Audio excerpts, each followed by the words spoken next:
हमारा ग्रह पृथ्वी, पर यह हमेशा से इतना शांत और नीला नहीं था जैसा आज दिखता है। इसकी कहानी शुरू होती है आज से लगभग 4.6 अरब साल पहले, एक ऐसी दुनिया से जो धूल, आग और जबरदस्त टकरावों से बनी थी। तो चलिए देखते हैं कि ब्रह्मांडीय मलबे के ढेर से ये खूबसूरत दुनिया आखिर बनी कैसे। तो सवाल ये उठता है, धूल और गैस के एक घूमते हुए बादल से एक ठोस जीता जागता ग्रह बनता कैसे है? सुनने में तो लगभग नामुमकिन सा लगता है ना? लेकिन यही हमारे अपने घर, हमारे ग्रह की शुरुआत की कहानी है, जो मामूली धूल के कणों से शुरू हुई थी। 4.5 अरब साल। ये संख्या इतनी बड़ी है कि इसे सोच पाना भी बहुत मुश्किल है। ये वो जमाना था जब हमारा सौरमंडल बस बन ही रहा था और पृथ्वी का तो कोई नामो निशान तक नहीं था। इस कहानी का हर एक पन्ना इसी गहरे अतीत में शुरू होता है। देखिए, हर कहानी की एक शुरुआत होती है। हमारी कहानी की शुरुआत होती है एक बहुत बड़े घूमते हुए बादल से, जिसे वैज्ञानिक सोलन नेब्यूला कहते हैं। यही वो जगह थी, वो कच्चा माल, जहां हमारे ग्रह के लिए सारी जरूरी चीजें मौजूद थीं, बस अंतरिक्ष में तैर रही थी।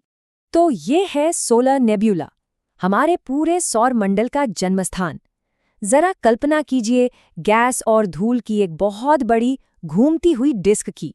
इसी ब्रह्मांडीय मलबे से आगे चलकर हमारा सूरज, पृथ्वी और बाकी सब कुछ बनने वाला था। अब यहाँ पर गुरुत्वाकर्षण की जबरदस्त शक्ति ने अपना काम शुरू किया। इस विशाल बादल का लगभग 99.9% हिस्सा खिंचकर बीच में जमा होने लगा।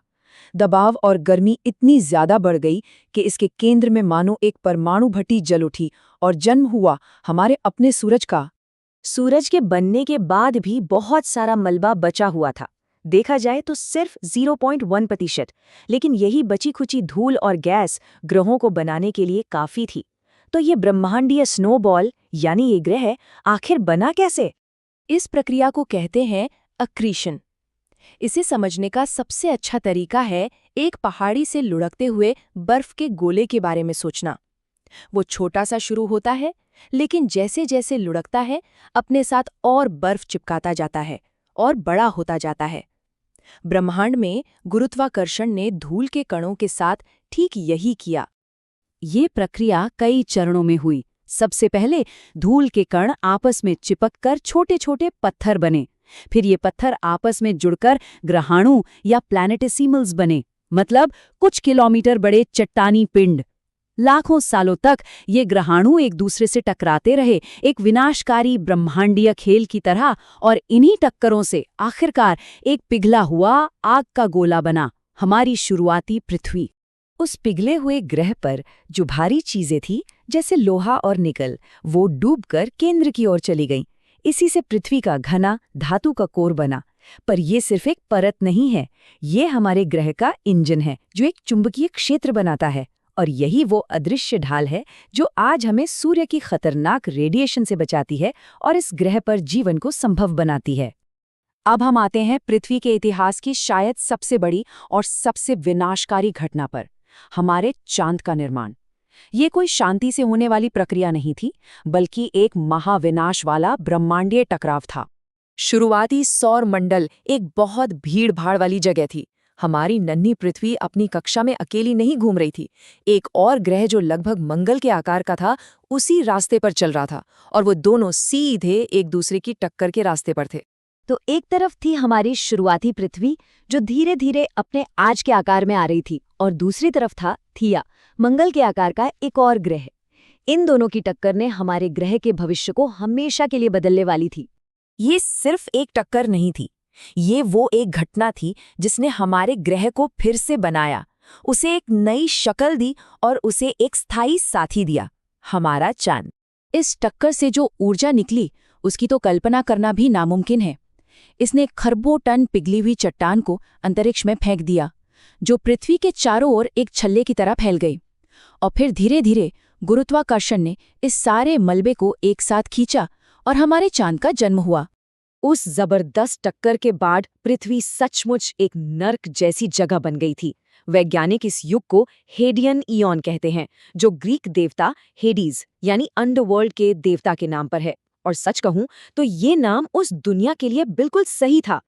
तो कैसी दिखती थी हेडियन युग की पृथ्वी? जरा सोचिए, इसकी सतह पिघले हुए लावा का एक उबलता हुआ महासागर थी। हर तरफ लगातार बड़े बड़े ज्वालामुखी फट रहे थे जो जहरीली गैसें उगल रहे थे। और ऊपर से अंतरिक्ष से लगातार चट्टानों यानी एस्ट्रॉइड्स और कॉमेट्स की बारिश हो रही थी। ये किसी भी तरह के जीवन के लिए सबसे मुश्किल जगह थी। तो आग का ये गोला उस नीले ग्रह में कैसे बदला जिसे हम आज अपना घर कहते हैं? इसका जवाब आसमान से आया, लेकिन शायद उस तरह से नहीं जैसा कोई सोच सकता है। तो ये सारा पानी आया कहाँ से? इसके पीछे दो मुख्य सिद्धांत हैं। एक, ज्वालामुखियों ने पृथ्वी के अंदर से भारी मात्रा में पानी की भाप को बाहर वायुमंडल में फेंका। और दूसरा, बर्फीले धूमकेतु और क्षुद्र ग्रह लाखों सालों तक पृथ्वी से टकराते रहे और अपने साथ पानी लाते रहे। बहुत संभव है कि इन दोनों ही चीजों ने मिलकर काम किया हो। अब जरा एक ऐसी बारिश की कल्पना कीजिए जो एक दो दिन नहीं बल्कि लाखों सालों तक लगातार चलती रही। जैसे जैसे पृथ्वी ठंडी होती गई, वायुमंडल में मौजूद ये सारी भाप ठंडी होकर बरसने लगी। इस महाबारिश ने धीरे धीरे धरती के गड्ढों को, निचले इलाकों को भर दिया और दुनिया के पहले महासागरों को जन्म दिया। तो ये है हमारे ग्रह के बनने की पूरी यात्रा, एक पिघले हुए कॉर से लेकर एक ठोस सतह तक, फिर महासागरों का बनना और आखिर में एक स्थिर वायुमंडल का निर्माण। हर एक कदम ने धीरे धीरे पृथ्वी को जीवन के लिए तैयार किया। हमारा ग्रह आग और अराजकता में जन्मा था, और फिर भी किसी तरह यहाँ जीवन पनपा। ये हमें सोचने पर मजबूर करता है कि इसका अगला अध्याय क्या होगा। क्या हम इसकी कहानी को समझदारी से आगे बढ़ाएंगे या एक और विनाशकारी अध्याय लिखेंगे? ये सोचना हमारा काम है।